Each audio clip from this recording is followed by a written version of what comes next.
Sergey angrily tapped on the gas pedal. The trip had turned out to be so long that he told his wife over the phone, "Karina, I've forgotten what you look like." She responded with laughter, saying, "Once you arrive, you'll remember immediately. Besides, how could you forget after living together for 10 whole years? It's about time you remember." Karina burst into laughter while Sergey's heart twisted in his chest because he missed her terribly.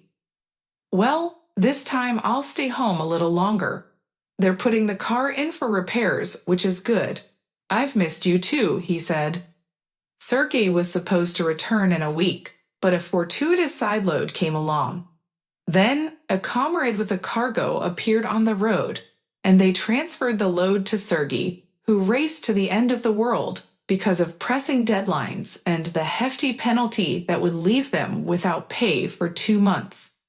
He was asked to wait for 3 days there, and then they found another highly profitable load, again not in the direction of home. Sergey loved the road, and this stroke of luck meant they could finally afford the repairs Karina had been talking about more and more often.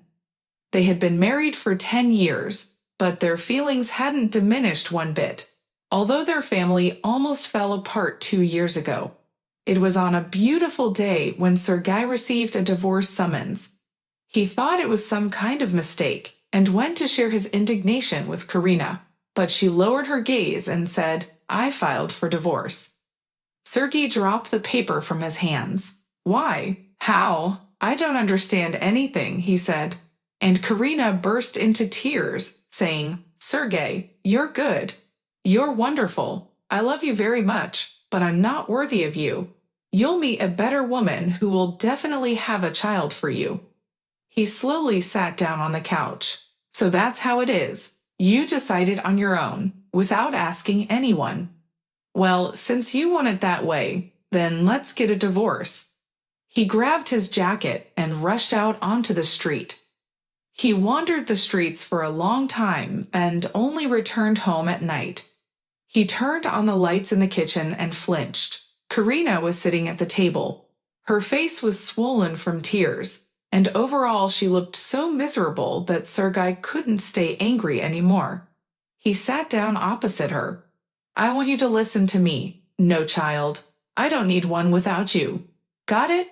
I want you to be by my side always, forever. I love you, and I really hope nothing like this happens in our family again," he said. Karina burst into tears once again and threw herself onto his neck. "I was so scared of having to live without you," she said. Meanwhile, 3 years after their wedding, Karina became ill and obsessed with having children. Sergey couldn't understand why she was so fixated. They hadn't been together for long, but his wife seemed to have gone mad. She rushed from one doctor to another, dragging him along. All the doctors said the same thing. Everything was fine, just wait. But Karina cried and went to search for another clinic. Then, it seemed like she had come to terms with it, or so Sergey thought. It turned out he didn't understand. Why nothing worked out for them, he couldn't fathom. But he decided that when the time came, it would happen. And if it didn't, well, then it wasn't meant to be, of course. He wanted children but didn't intend to turn it into a catastrophe. Home, he thought. He only made it in the evening. A delicious smell wafted from the hallway, and Sergey was sure it came from their apartment. He didn't even have time to open the door. It swung open by itself, and Karina hung on his neck with a shriek of joy. The man breathed in the familiar scent of his wife and thought about how incredibly happy he was because no one else was as unhappy. For 2 days straight, they didn't leave the house. But on the 3rd day, Karina was getting ready to go somewhere. "Where are you going?" "Oh, Sergey, all dressed up. You made plans for the sauna with your friends a long time ago. It's inconvenient to cancel," she said. Sergey laughed. "Do you remember how you used to dislike the sauna before? You always said, it's hot there are people."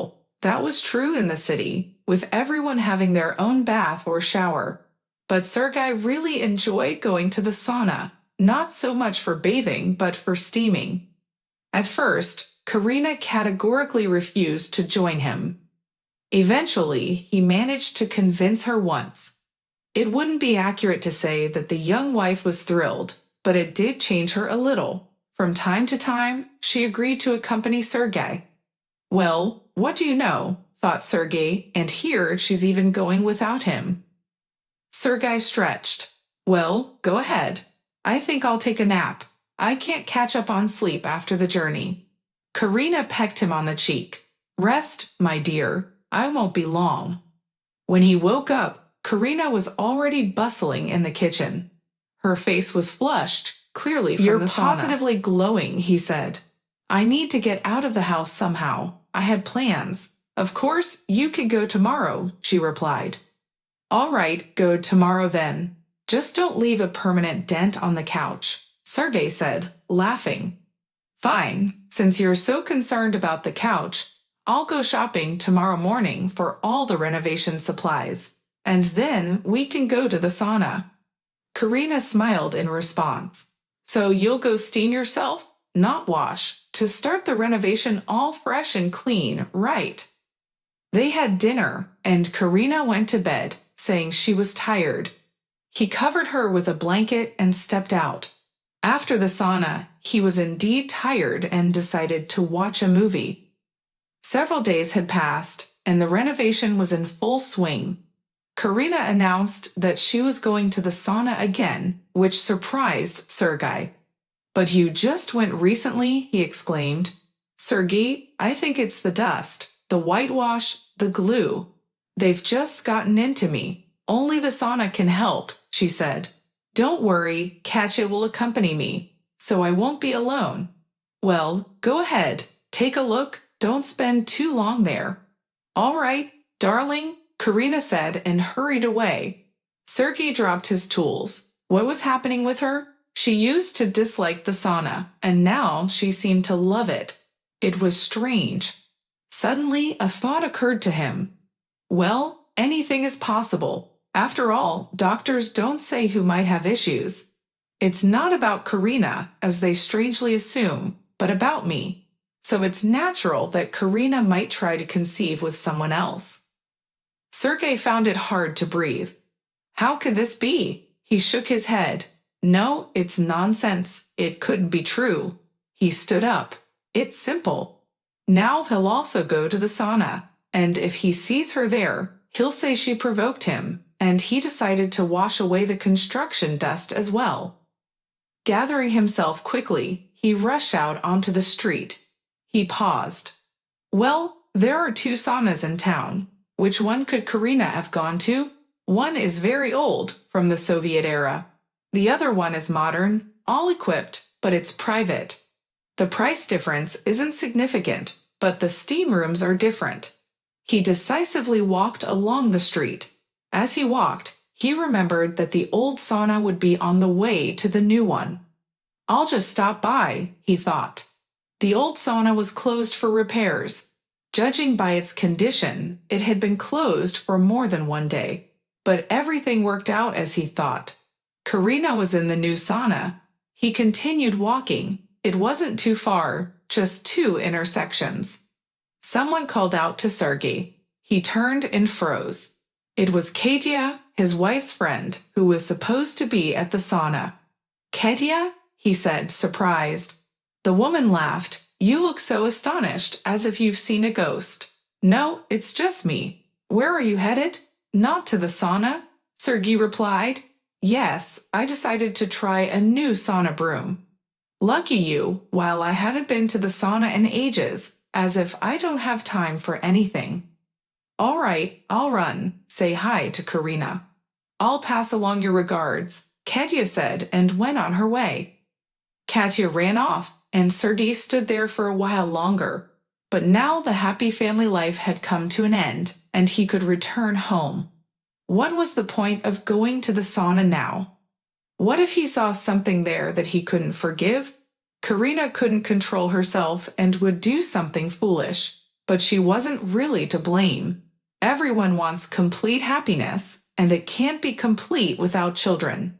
He resolutely headed forward, but no, he had to see everything. He had to tell Karina that he didn't blame her for anything, that he would file for divorce and free her from his presence. Sergei reached the sauna in a few minutes. He didn't want to think about anything anymore. He just wanted to get it over with. It was disappointing, of course, that it turned out like this. Couldn't he deserve a simple conversation without deceit? Sergei forcefully pushed open the vestibule door. It was quiet, strangely quiet, as if today wasn't a working day. He walked towards the changing room door. There was a notice on the door stating that the sauna was closed for visitors today. Perplexed, he turned to the woman who came out of a nearby door. How can it be closed? It should be open. It can be open, but it's not mandatory. I mean, it is, of course, open, but not for everyone, the woman said, smiling. Well, to some extent. She barely finished her sentence when the changing room door swung open, and children poured out with shouts and laughter. Sergei hurried and looked at the blushing little ones, while the woman handed out jackets to them. Mikhailovna, come by later, we'll have a chat while the next group arrives. He turned around at the familiar voice and locked eyes with Karina. Sergei, what are you doing here? She asked, and he stood there himself, not understanding what he was doing there. I also came to the sauna and met Katya, who was supposed to be with you. What's going on? Sergei said. Why are you deceiving me? Let's go, I'll explain everything to you, he said, pulling her along. Sergei had no choice but to follow her. They entered a small room with a table and 2 sofas. I see you know everything. Karina quickly glanced at him. Sergei, don't say things you'll regret later. You've invented some nonsense. Sit down, Sergei, she said. Sergei sat down. He didn't understand anything, and it was getting frightening. His heart ached, and he couldn't breathe. Sergei somehow came to the sauna and met a familiar woman there. She works at an orphanage and told him about a major breakdown they had there. They were replacing the pipes, and the water was shut off, so they had food delivered. But bathing the children was a real punishment. During our conversation, the owner of the sauna, who turned out to be from the orphanage herself, overheard. She suggested closing the sauna twice a week for special service. The problem was that there was no one to bathe the young children, as the orphanage didn't have enough staff. I agreed to help. Sergei sat there, feeling a sense of relief wash over him. And the lighter he felt, the more he realized how ashamed he was. So ashamed that he didn't even want to look at Karina. At that moment, the door swung open, and the woman who scolded him peered in. Karen, the next group has arrived, and your button is looking for you there, she said. Sergei looked at Karina in surprise, and she, feeling embarrassed, headed towards the door. He followed her. In the vestibule, there were about 10 little children, just as small as the first group Sergei had seen here. One little girl separated from the crowd and rushed towards Karina. Mama Karina, I've been looking for you, she exclaimed. Karina picked up the girl in her arms. I'm here. I didn't go anywhere, she reassured her. Sergei silently left the sauna and headed home. His mood was strange. Just half an hour ago, he was annoyed and angry at his wife for deceiving him. And now he was equally angry at himself, only at himself. Perhaps he behaved in a way that made his wife not want to share her affairs with him. And this little blue-eyed girl hugged Karina as if secretly she was the girl's real mother. Karina came home in the evening. Sergei was sitting on the floor, working on a shelf. She entered the room, sat on the couch, and asked, Are you mad at me? He looked at her in surprise and replied, Mad at you? No, of course not. I just realized once again how kinder and more caring you are compared to me. Stop, you're a man, and men perceive everything differently. Forgive me, Karina. I'm sorry for thinking poorly of you. His wife smiled and said, I'm the one at fault. I kept it a secret. Let's have dinner now. During dinner, Sergei asked about the little girl. Karina immediately brightened up and said, "You can't imagine what kind of child she is. Not just a child, but a miracle. Her parents died, and her grandmothers didn't want her. Well, maybe they don't even exist. In any case, she's such a clever, affectionate girl, and she never gets down." The whole evening, Sergei listened with a smile to Nastika's mischief and funny remarks. It seemed like she could talk endlessly. When they lay down, his wife smiled. "I've overwhelmed you with stories about the little girl. But why was I so interested to listen?" Sergei said. However, he stumbled for a second. "I don't know. Maybe I'm just talking nonsense. Of course, I'll say no, but if you have such an attachment to her, maybe we should consider taking her in." He felt his wife freeze. He was about to say that he didn't mean it seriously, that she shouldn't be upset. But Karina suddenly hugged him so tightly that he almost choked. "I was even afraid to ask you about it. You're the most wonderful," she said. Not much time passed, and Sergei rushed home even faster. Now, not just one loving heart was waiting for him, but two. He quickly forgot that Nastya wasn't his biological child. It felt as though she had been with them since birth, and he and Karina were her true parents. If you enjoyed the story, please support me by clicking the thumbs up button. It's just one action for you, but it means a lot to me. All the best.